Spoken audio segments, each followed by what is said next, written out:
and welcome to Sustainable Prepping, your home for fear-free emergency preparedness and a sustainable life. My name is Brecky, and today I'm going to be bringing you 3 of my most unpopular opinions in the emergency preparedness and sustainability communities. So let's get into it. If you are new here, I want to say a great big welcome. I am so glad that you found my slice of the internet. If you're not new, I want to say welcome back. I hope that you hit the like button for this video and that you subscribe to this channel. Don't forget to smash the notification bell so you never miss a video I put out.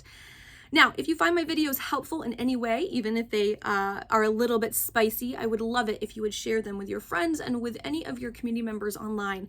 I am a small channel, but I'm growing thanks to you and the fact that you are sharing these videos, you're talking about these videos, you are helping me to reach more and more people with the message of fear-free preparedness and sustainable living. So I'm just really excited and I want to say a great big thank you. All right, now we're going to talk about my spicy opinions. I'm going to give you 3 of them that are fairly unpopular in both the emergency preparedness community and the sustainable living community. I am an equal opportunity offender, so let's just jump into it. All right, my very first spicy unpopular opinion is your traditional remedies won't save you. Now, this one is going to piss off people on both sides of the spectrum, from our sort of natural living, sustainable, big pharma is evil folks on the left, and our big pharma, big business, big everything is evil on the right. Whenever anyone tells me that they're only using herbal or traditional medicines, I think that they are missing out on a wealth of knowledge. Your herbal remedies aren't going to save you in a grid down situation.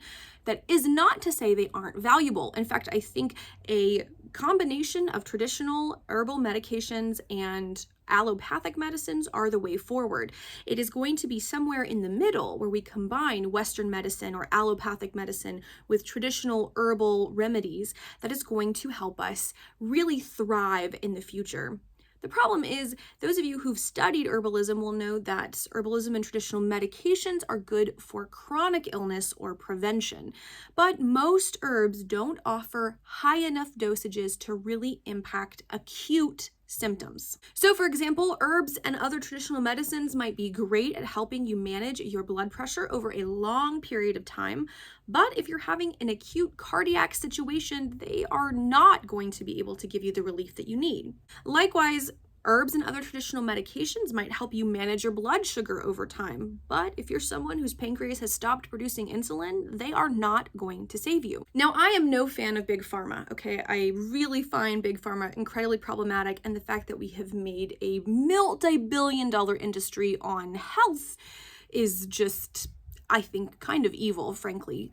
But there is a place for big pharma. Insulin is a great example. We just can't create that in nature, and not every diabetic can manage their insulin with diet. It's just not possible. Some people really do have damage to their pancreas and their body doesn't create insulin, or they create too much insulin.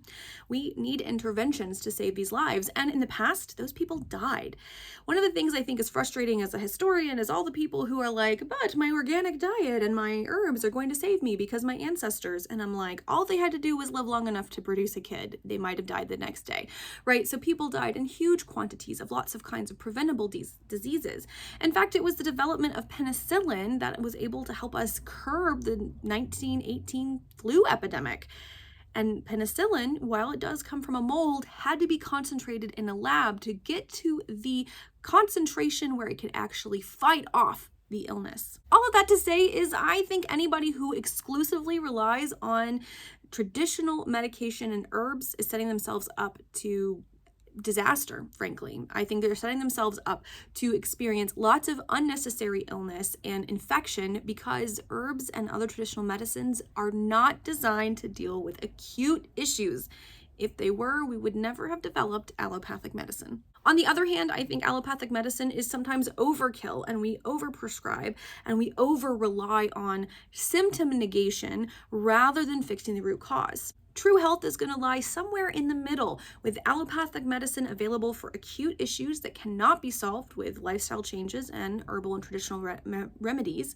And herbal and traditional remedies are going to be there to support overall health, used as prevention tools, and to help curb low-level symptoms from getting out of control and thus needing the more acute allopathic medicine. Personally excited about the fact that functional medicine is growing and that it's a new field that is combining both sets of thought. Different functional doctors are, of course, going to approach it differently, but I think finding a functional doctor, finding a holistic doctor that is going to take the best of both communities is the way forward. And for emergency preparedness, folks, stock your antibiotics, stock your OTC meds, and learn herbalism. The more you know and the more you have can't hurt you. It can only help you thrive when situations are bad.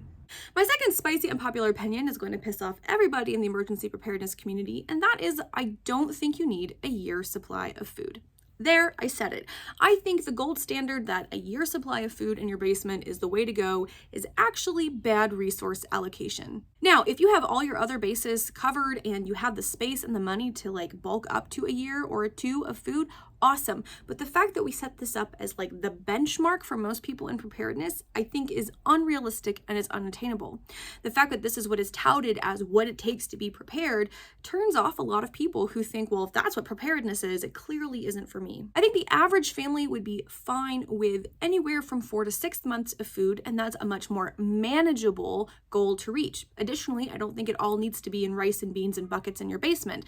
I think having it spread out across a working pantry that includes your freezers and fridge, a mid-tier pantry that includes a lot of commercially canned and packaged items that you're rotating on an annual basis, and a long-term pantry that is those buckets of rice and beans is the best way to go. Truth be told, most of us, unless we already live in a really rural location, we already live on a compound, we already live out off the grid, if we're in a true grid down situation where we're going to be eating out of our pantry for 6 months plus, we're probably going to end up as some kind of internally displaced refugees. And that food is going to be confiscated and taken by whatever powers that be have come in and created a new law. So if you are living out on a homestead in the middle of nowhere, then maybe a year's supply or more of food makes sense for you.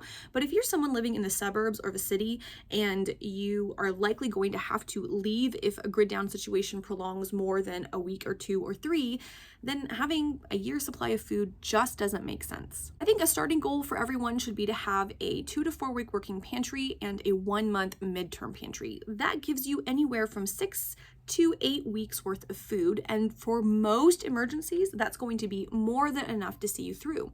If we're in the kind of grid down situation where you need food for more than 2 months, a lot of other things need to be in place for you to survive, and especially if you live in a city, you're probably going to have to relocate, so having heavy food that's stored in your house might not serve you. Honestly, I think that 1 year's supply of dried grains and foods is just overkill for most people. So I really don't think that that's what we should be teaching folks. I really think a 4 to 6 month goal is totally adequate. And while I am working at getting to a 9 month goal because I have 4 kids, I do live rurally. And so it makes more sense for me to have that. So those of you who have a year's supply of food, don't come at me. This is my opinion. You're entitled to your opinion, but I think that that's a waste of money for most of us. Okay, so now that I've pissed off everybody from the hippies on the left who hate big pharma to the conservatives on the right who want to have 10 years of food in their basement, let me go for my third and final spicy hot opinion, and that is skills are more important than stuff.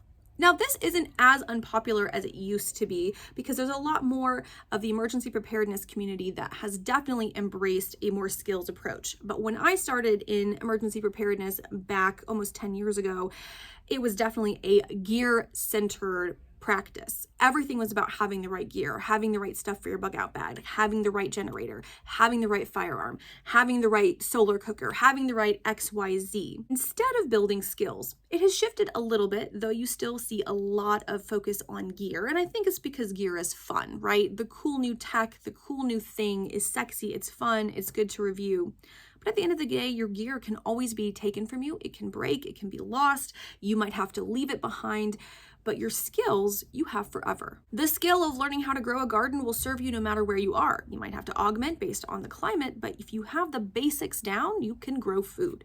If you know how to preserve food, you're going to be in good stead. If you know how to cook the food that you've grown and preserved, you're going to be in an even better stead. If you know how to start a fire, that's going to serve you better than if you have a bunch of gadgets that can do it for you, because those gadgets can break or be stolen or be left behind. The truth is that I think skills are not as fun because they take discipline, whereas gear is a thing we can just go buy. We live in a capitalist society, and capitalism says that the things you can acquire matter more than the skills you have. As we move away from a purely capitalist society in which we recognize that there's a lot of value in these soft skills, in these soft things that aren't tangible but are a part of our discipline as people and becoming more well-rounded people, we're going to discover that the skills are going to serve us longer than any piece of gear. Now, that's not to say that there aren't essential gear items that I think everyone should have. A water filter, for example, is going to be really important regardless of what your skills are. Also, skills like hunting and fishing, but then also how to skin and butcher and prepare all of what you've harvested. That's important. It's as important as the gun or crossbow you take to hunt, right? If you can shoot an animal but you don't know what to do with it, you have only half of the equation. So while a lot of preppers still emphasize the gear that you can get, and a lot of it I think has to do with being able to do gear reviews and the excitement of new things, and I for one am not immune to that, I still think it is more important to be cultivating skills and to have a few items that you can use really, really well than to keep acquiring stuff. So those are my 3 unpopular opinions. Comment down below and let me know, do you have any unpopular opinions for the emergency preparedness or sustainable living communities? Let me know if you agree with any of my unpopular opinions or if you don't agree. I do want to keep it civil in the comments, but I'm happy to have an meaningful discussion on where we might agree or disagree when it comes to these issues. I know that some people are going to be very annoyed with me on one or more of these different topics, but I do hold these opinions. I do think that we need both allopathic medicine and herbal medicine to live healthy lives. I think that we need to stop emphasizing a year's worth of food as the gold standard because it's mostly unattainable and unrealistic.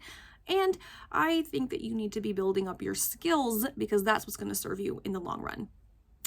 But that's my opinion. If you want to hang out with me outside of YouTube, all of my links are down below. You can find me on Instagram or in the Facebooks. And if you like my t-shirt, I actually designed this myself, and I'll leave a link in case you want to check those out. All right, friends, I hope that you're doing well. I hope that you have liked this video and that you share it with someone that you want to piss off.